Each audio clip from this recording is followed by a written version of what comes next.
Amelia ran her fingers along the dusty spines. Each book held a story, a forgotten world.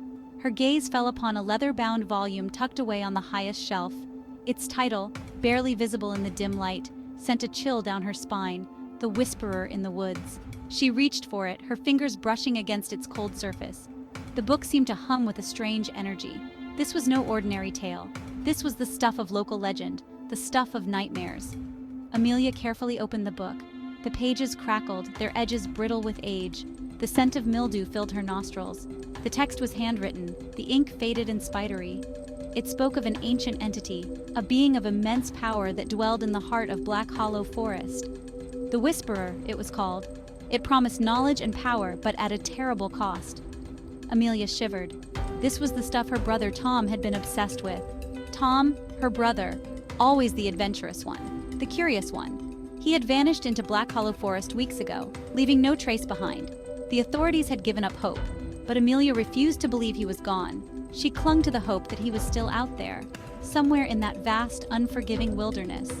Maybe this book, this forbidden chapter, held the key to finding him. As Amelia delved deeper into the text, a sense of unease settled over her. The words seemed to writhe on the page, their meaning shifting like shadows in the flickering lamplight. The book spoke of rituals, of sacrifices, of a dark pact made with the entity that dwelled in the woods, a pact that demanded a terrible price. Fear gnawed at the edges of Amelia's resolve. This whisperer, this creature of legend, felt all too real. Deep within Black Hollow Forest, shrouded in an unnatural silence, stood an ancient stone altar. It was slick with the blood of countless sacrifices, a testament to the dark power that held sway over this place. The air hung heavy with the stench of decay and the whispers of forgotten prayers.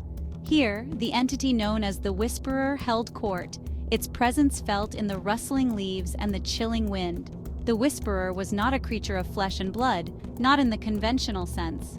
It was an entity of pure energy, a malevolent consciousness that permeated the very fabric of the forest. It could take any form it desired, appearing as a whispering breeze one moment, a towering shadow the next. Its voice, a sibilant whisper that echoed in the minds of men, promised power beyond measure. But the Whisperer's gifts came at a price. It demanded absolute obedience, absolute loyalty. It fed on the life force of its followers, draining them slowly, inexorably, until nothing remained but empty husks. Those who dared to defy its will met with swift and brutal ends. Their bodies, twisted and broken, served as grim warnings to those who might consider betraying the entity they served. The forest itself seemed to bend to the Whisperer's will. Trees twisted into unnatural shapes, their branches gnarled and reaching like skeletal fingers. The air hummed with a strange energy, a palpable sense of dread that clung to anyone foolish enough to venture into its domain. This was a place of power, yes, but it was a power born of darkness, a power that corrupted everything it touched. Hidden deep within the bowels of the forest, concealed by a tangle of thorns and ancient trees, lay the Whisperer's temple.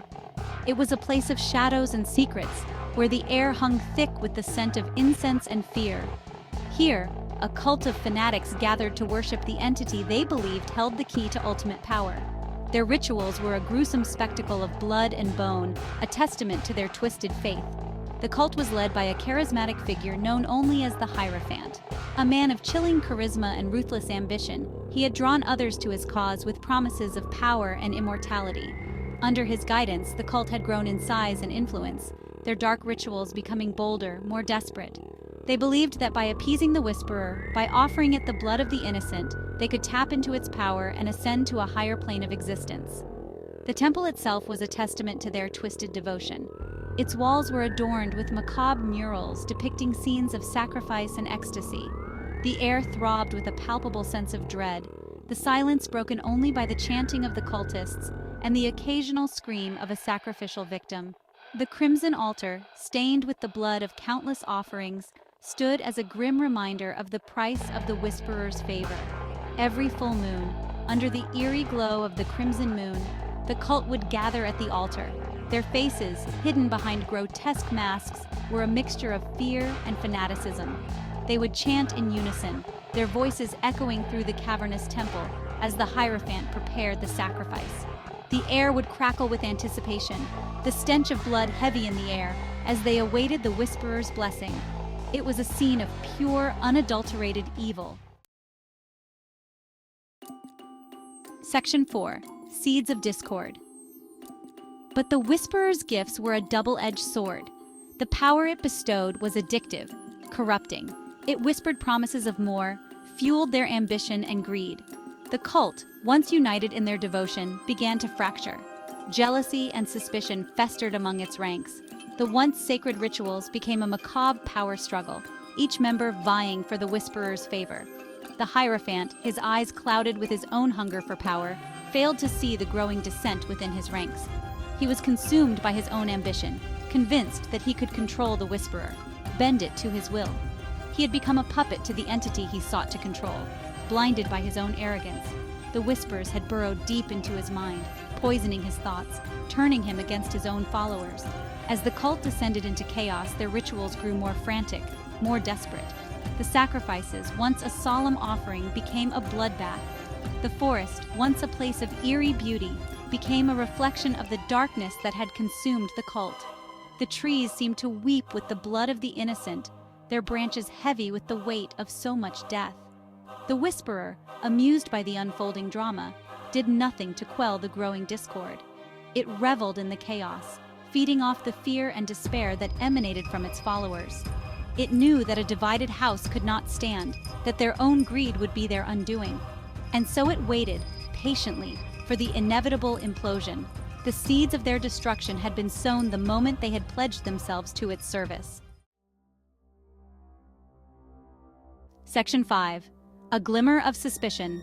Amelia traced the faded ink on the page, her heart pounding in her chest. The book spoke of a cult, their rituals fueled by a desperate hunger for power. A chilling thought took root in her mind. Could Tom have been drawn into this madness? Could he have fallen prey to the Whisperer's seductive promises? The thought was unbearable, yet she couldn't shake off the feeling that she was closing in on the truth.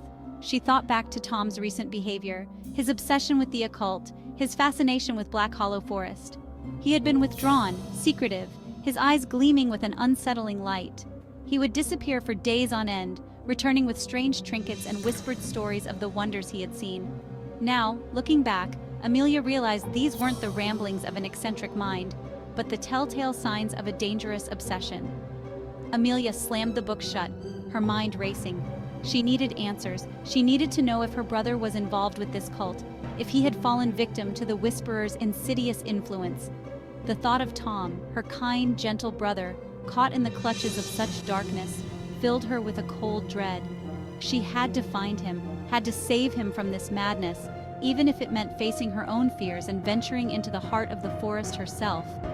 The book, heavy in her hands, felt like a physical manifestation of her worst fears. It was a key, she realized, a key to a world of shadows and secrets, a world she had never wanted to believe existed. But she couldn't ignore it any longer. The fate of her brother, perhaps even her own, might depend on what she discovered in the dark heart of Black Hollow Forest.